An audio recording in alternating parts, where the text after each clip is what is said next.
Welcome to Bloody Chapter, where stories are not told, they are remembered. Some doors stay closed for a reason. Some walls were never meant to be touched.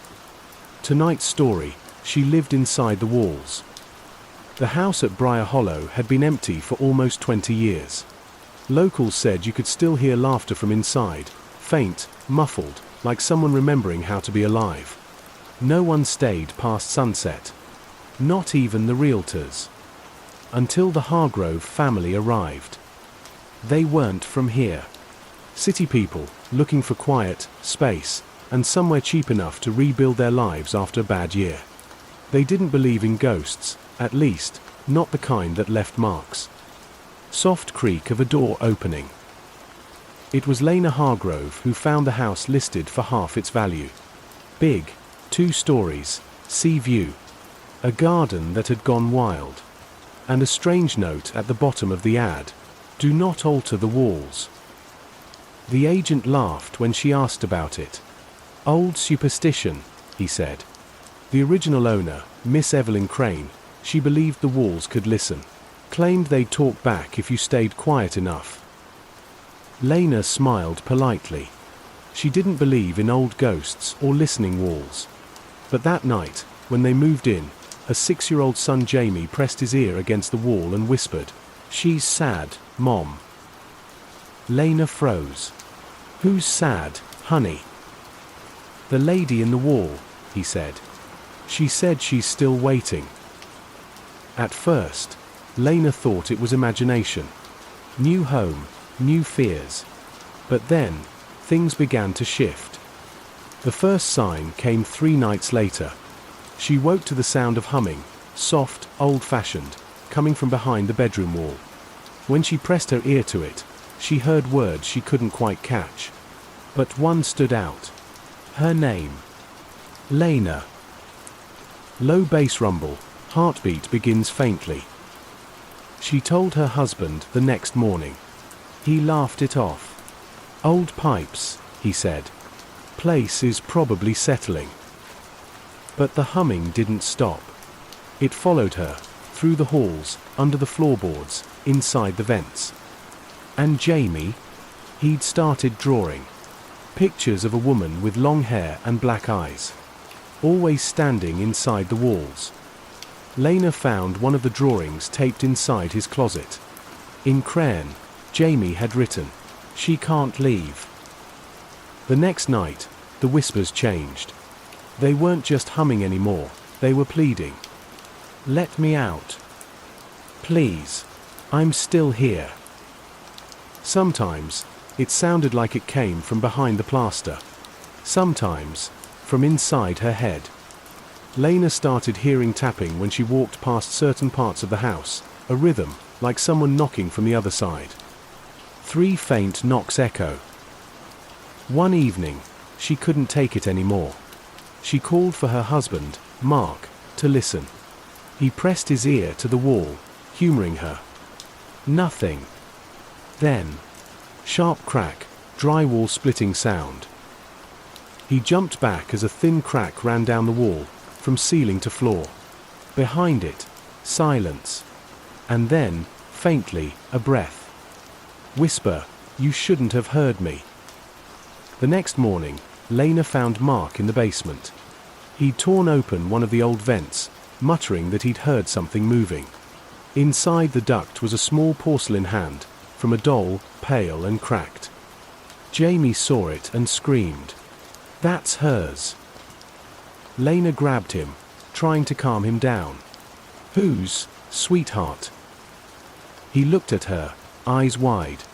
"The woman in the wall. She wants it back." That night, Lena dreamed she was walking through the house, only it wasn't empty. Every wall pulsed, like it was breathing. And a voice whispered through the wallpaper, "You shouldn't have come here." When she woke, the humming was louder, echoing through the house like a heartbeat. She followed the sound to Jamie's room. He was sitting upright in bed, eyes open, whispering to the wall. Lena rushed to him, shaking him gently. "Jamie, who are you talking to?" He turned his head slowly. His voice didn't sound like his own. "She says she remembers you." Distant thunder. Lights flicker. Lena froze. Her chest tightened. "She, what?" "She says you used to live here." But that was impossible. Lena had never been to Briar Hollow before. Or had she? Faint whisper overlaps. "Welcome home." She stumbled back, staring at the walls. Something was wrong. Every photo they'd hung, tilted, faces scratched out. And on the living room wall, in the faint reflection of the glass, she could see a shadow. A woman, standing just behind her. When she turned around, nothing. Just the empty wall. But the whisper came again, right beside her ear. "You promised you'd never forget me." Every wall has memory. Some just remember too much. Lena didn't sleep that night. Every breath the house took, she heard it. Every gust of wind sounded like a sigh. And when she finally drifted off, the walls whispered her name until morning. By sunrise, Mark was gone. His car was still in the driveway. His phone on the counter. But the basement door hung open. A cold draft slipped through it like a warning. Lena called for him, voice trembling. "Mark!" echoing faintly down the basement stairs. The air down there felt thick, metallic. Tools lay scattered across the floor. And on the far wall, written in the dust, was one word. "Remember." She didn't tell Jamie. She told him Daddy went into town. She packed him breakfast, drew the curtains, tried to smile. But the whispers didn't stop. Every time she passed a wall, she felt heat radiating through the plaster. Once, she thought she heard Mark's voice whispering her name from behind it. Faint male whisper, "Lena." She pressed her ear against the wall, heart racing. "Mark? Is that you?" A pause. Then, a woman's laughter. Low. Gentle. Like someone remembering something that was never funny. Lena stumbled back, clutching her chest. And as she turned, she saw it, the wallpaper bulging slightly, breathing, as if something beneath was trying to push through. She ran to grab Jamie, but his room was empty. The window open. Rain blowing in. On the wall above his bed, written in small childlike handwriting. She said Daddy's with her now. Lena tore through the house calling his name. Each room answered with echoes. Each echo came from the walls. She grabbed a hammer from the kitchen drawer and began pounding against the plaster. Each swing brought a cry, not from her, but from the house itself. A deep groan of something wounded, ancient. The third hit broke through. Behind the cracked plaster, something glimmered. A small metal latch. A hidden door. It was narrow, barely wide enough to crawl through. But Lena could hear something beyond it. A faint lullaby. She lifted the latch. The wall opened with a sigh. Behind it was a corridor, pitch black, lined with decaying wallpaper. And halfway down, a dim light flickered. Lena crawled inside. The air was thick with dust and something else, perfume. Old, flowery, like someone had been there not long ago. Footsteps echo softly on wood. At the end of the corridor, she found a door. And when she opened it, the smell of rot hit her like a memory. Inside, a child's room. A crib. A dresser.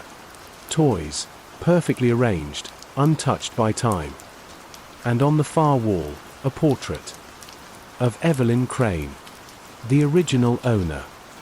Lena stepped closer. The painting's eyes seemed to follow her. And then she saw it, written faintly across the frame in dried brown streaks. She took my child. I took hers. Low, distorted sound, like a reversed lullaby. Behind her, a voice whispered, "Do you remember me now?" Lena turned, and there she was. A woman, half in shadow. Eyes hollow, dress tattered, hair clinging to her face like seaweed. Evelyn Crane. Her lips didn't move when she spoke. The words crawled out of the walls. You promised you'd keep her safe. Lena shook her head, trembling. I don't know you. Evelyn's head tilted slightly. You knew me. Before the fire. Sound of flames roaring softly, overlapping with distant screaming. And then, images flashed through Lena's mind. A house burning. A baby crying. A woman screaming her name. Lena, help me. She saw herself, but younger. Running. Holding something small. A doll. The truth hit her like ice. She had lived here before. Not as Lena Hargrove, but as Lena Crane. Evelyn's sister. She had escaped the fire that destroyed the house years ago. And left her sister behind. With her baby. Faint whisper, you took her from me. Evelyn stepped closer, eyes black as the walls. She called for you. Every night. Until the smoke took her. The room shuddered. The air went cold. Lena dropped to her knees, sobbing. What do you want from me? Evelyn's voice echoed through every wall. I want her back.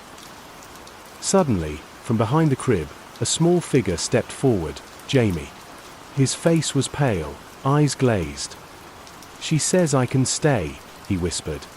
She says this is where I belong. Lena reached out, screaming his name, but the walls began to close in. Plaster cracked. The air screamed. And the whisper turned into a roar. Overlapping whispers, screaming wind, heartbeat rising. Stay with us, Lena. You promised. You belong here. Lena grabbed Jamie, clutching him tightly, forcing her way back through the narrow corridor. The house groaned as if it were alive, furious. She stumbled into the hallway, gasping, and saw fire blooming along the baseboards. The house was burning. Again. But this time, it wasn't a memory. She carried Jamie through the smoke, past the cracking door frames, out into the storm. They collapsed in the mud outside as the house screamed, a deep, hollow, human sound. And as the flames rose, she saw a silhouette in the upstairs window, a woman holding a child, watching her go. By morning, the house was gone. Just ashes and the shape of what once stood. Lena never spoke of it again. She and Jamie left Briar Hollow that same day. But years later, when Jamie was grown, he began building a new house, far from the sea. And when the workers finished the frame, they called Lena to look at something. Inside the new walls, before insulation, they found small handprints, pressed deep into the wood. Some homes aren't haunted by ghosts, but by promises. If you listen closely tonight, you might still hear her, humming from inside the walls. This was She Lived Inside the Walls. Only on Bloody Chapter. Turn the page, if you dare.